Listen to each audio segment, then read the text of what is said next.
Welcome to Influential Entrepreneurs, bringing you interviews with elite business leaders and experts, sharing tips and strategies for elevating your business to the next level. Here's your host, Mike Saunders.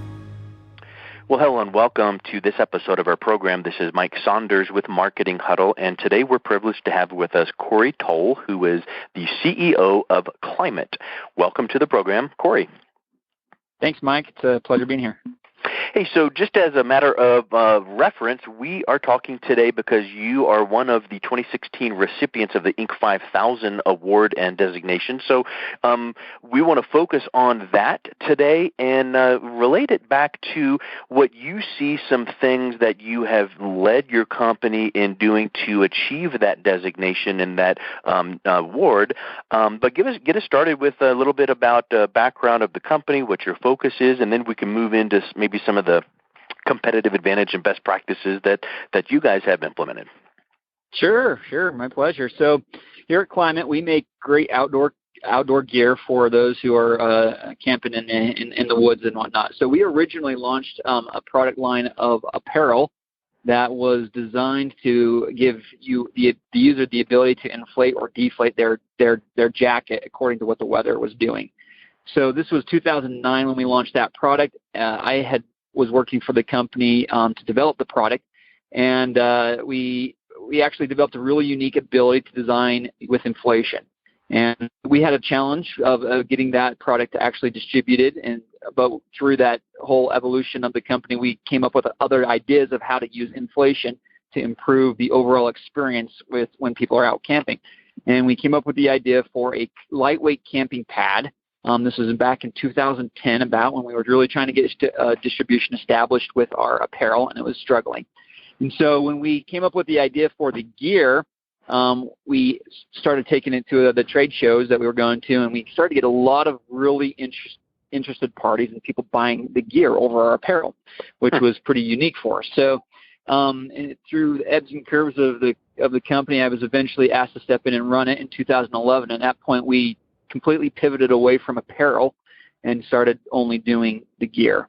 And from there, we've really been able to take our technology and fine-tune it. We started off by selling camping pads to the really elite, really Graham-counting backpacker, and we've taken that technology and put it in a form that is attractive for even a first-time camper or a car camper.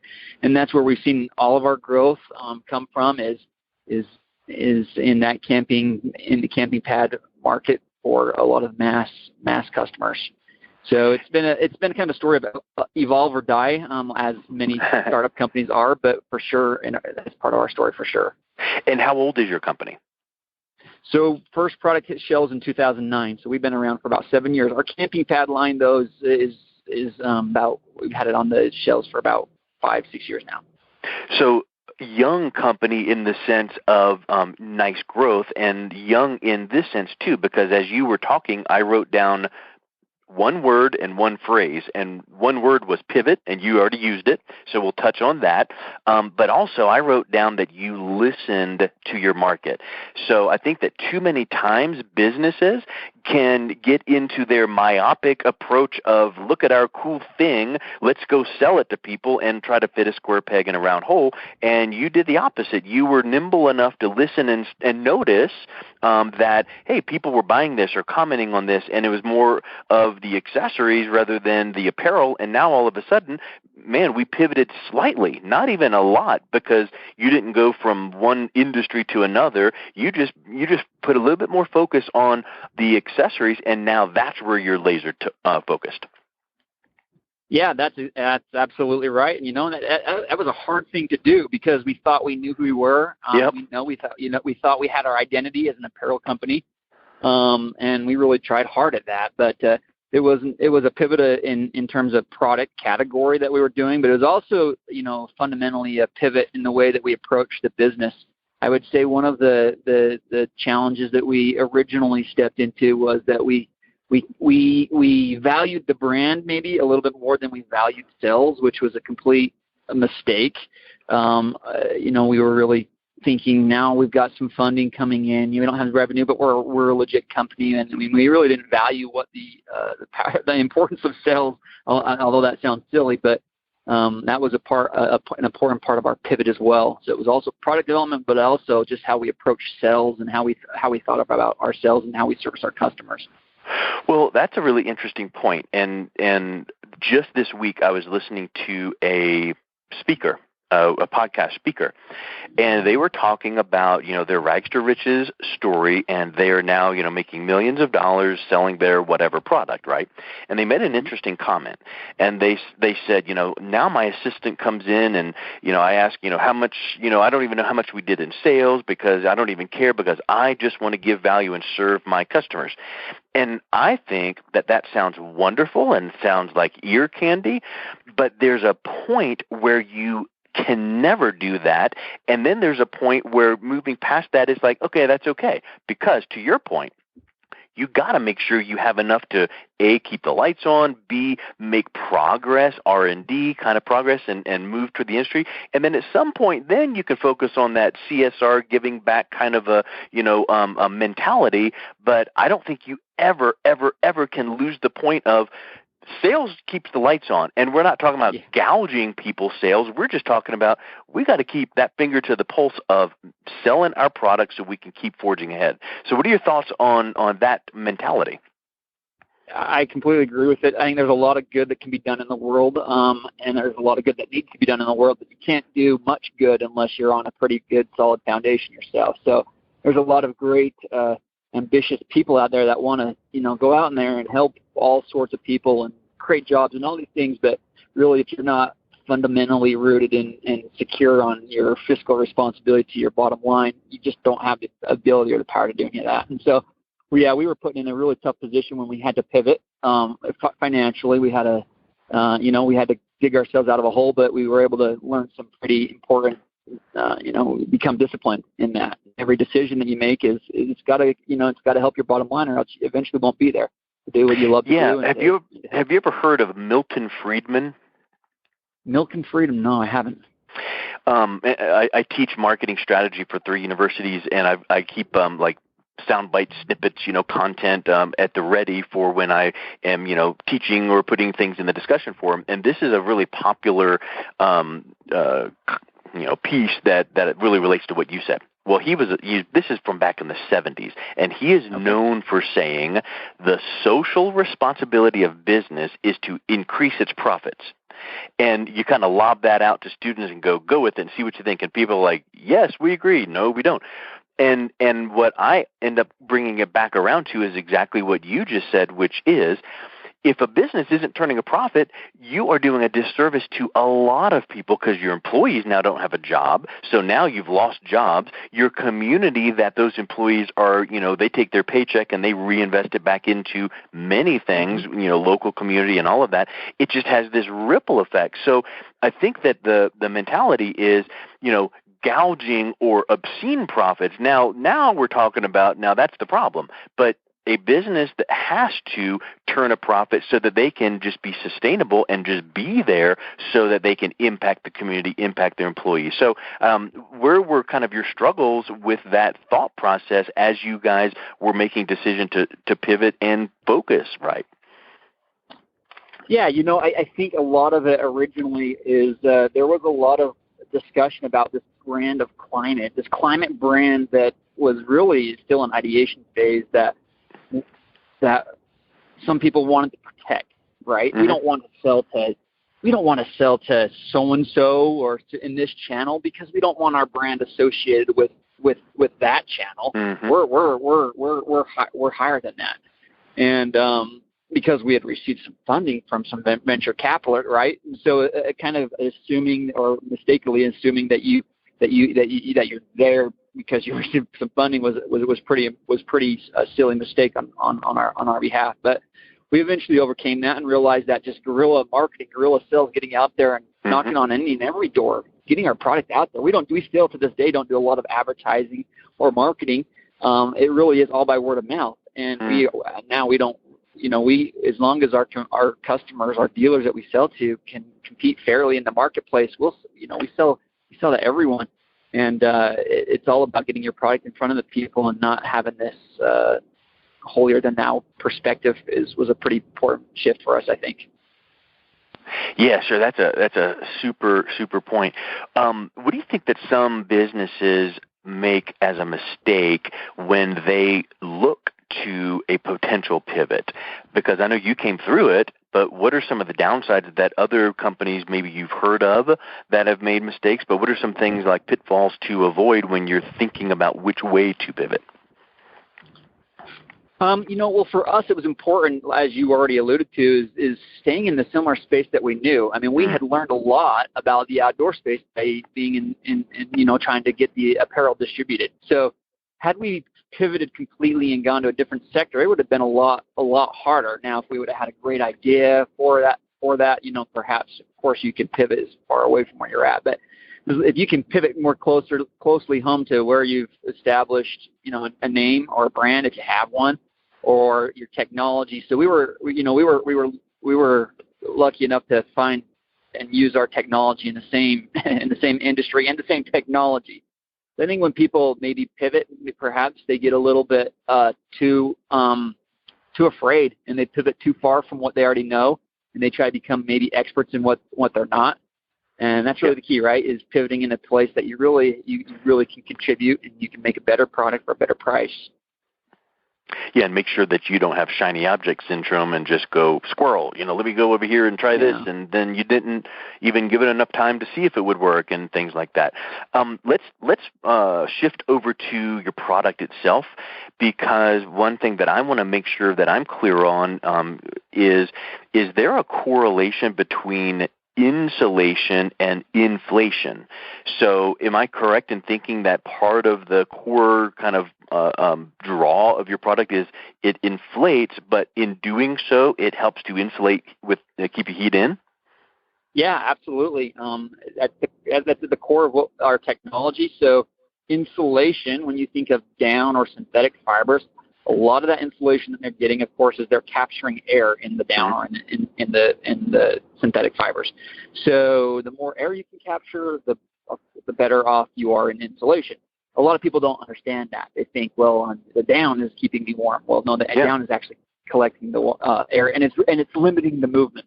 So when you inflate a pad, you're, of course, getting more separation from the cold ground to your warm body, so you're getting that insulation. But there is also a negative effect. Too much inflation gives you too much convection and air movement that can actually be detrimental. So there's a lot of technology and science to it, of course, a lot of physics, I should say, to it. But generally speaking, inflation equals inflation. I think that's really interesting, because for a novice, like I have no clue about your industry. So when I'm hearing that, and I did hear it correctly, because when I asked the question, you're like, yep, insulation and inflation are related. And I think a lot of people don't realize that. And it almost seems, opposite, like, how does an airplane fly? It's so heavy and it's just wind resistance and air. And so it's the kind of physics about it. So I think that if people understood that, it becomes unique and interesting. So I think that's just got a lot of validity to that. And then let's think about this too. I'm looking at your website and I see, the insulated static 5 Recon all now into this little easy to carry bag. So is another aspect of your product the fact that it's super easy, lightweight, easy to carry, easy to pack? Yeah, I'll speak to where we've seen our growth is in the consumer, and you've been camping. If you're a camper, anyone who's been camping, you've been out on the trail, or you're just in the back country, and you're camping, and you see people on their backpack. What do they have? They have these great big things on the back of their pack. They're usually big pads made of foam. And our mentality, as we're becoming the brand most recognized for sleep comfort when you're away from your bed and primarily in the outdoors, is that you can get away from that big foam bed that you bring, and now you can have a small, compact air bed that's easy to inflate because of our design, that's super comfortable, that's really reliable and durable, and is warm. It can keep you warm throughout the night. And so where we've seen a lot of our growth is not selling to the hardcore backpacker who's trying to cut grams, although they love our product. but it's selling to someone that maybe wants to get into camping, or the early stage Boy Scout of America who needs a good, solid product at a good price. And that's where we've seen a lot of our growth come from. And it's fun. Now when I go camping with my scout troop or whatnot, I see that, there's a lot less big, huge foam pads that these poor boys are trying to haul around, and they can have something that actually fits in their back pocket almost. Well, I know for me, and just from personal experience, I've got wife and 4 kids.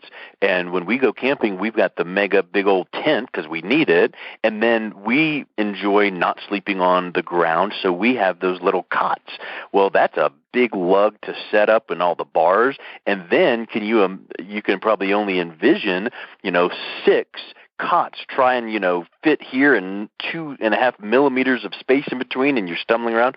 So I would suspect that this is a perfect replacement for that from a space aspect inside the tent as well. Yep, it's the most one of the most unpleasant things about camping, of course, is hauling your gear. Whether you're in the car or you're actually carrying it with you, it's still an unpleasant experience. And then the other one, of course, is putting your gear up and taking it down. So we really try to focus on designing our products so that it's really easy to inflate and it's really easy to deflate and get back in your stuff stacking. But you don't have let's talk through that too, because now we're talking about the technology of the inflation and insulation. We're talking about the convenience and the lightweight and all that. Well, how do you inflate it? What equipment do you need? And then I'm just envisioning I don't know, something the kids had for summer, and you're having to do all these contortions to lay on it, to deflate it, and you're squeezing it, and you're like in a pretzel, and still the air's not out. So let's talk about how easy is it to get air in, and how easy is it to get air out? Yeah, so all of our pads inflate by mouth. There are no electric pumps. We do have little fabric pumps that you can take with you if you don't want to blow air into it, but all of our pads inflate super easy. So you referred to the static V pad, and it's because it has a V shape, as you see, or if you go to Klymit.com, you can see that V shape is kind of our signature shape. And that design is a really efficient use of air. So you need to blow about 1/3 as much air in that as you would other air mattresses of the same size because of that V shape. So it gives you all the support that you need with less air. So you can blow that up. We say 10 to 12 breaths, but really you can do it in a lot less breaths than that. So 10 to 12 breaths, you're blowing that thing up, and when you're ready to, of course, put it back in your stuff sack, you open that valve up, and it deflates almost all. You roll it up towards the valve, and you're ready to go. So really, it's just a simple rolling procedure, not necessarily a big old squeeze fest. Nope. There's no, roll it up 3 times and fold it in the right shape. It's just right. It's like it didn't go back in the darn bag. I got to do it again. Right. Well, that's another interesting point too about 10 to 12 breaths, because I think that some people might think, oh my word, I'm going to hyperventilate, or that it's going to take an hour and a half to do it. Well, 10 to 12 breaths, that's nothing. Yeah.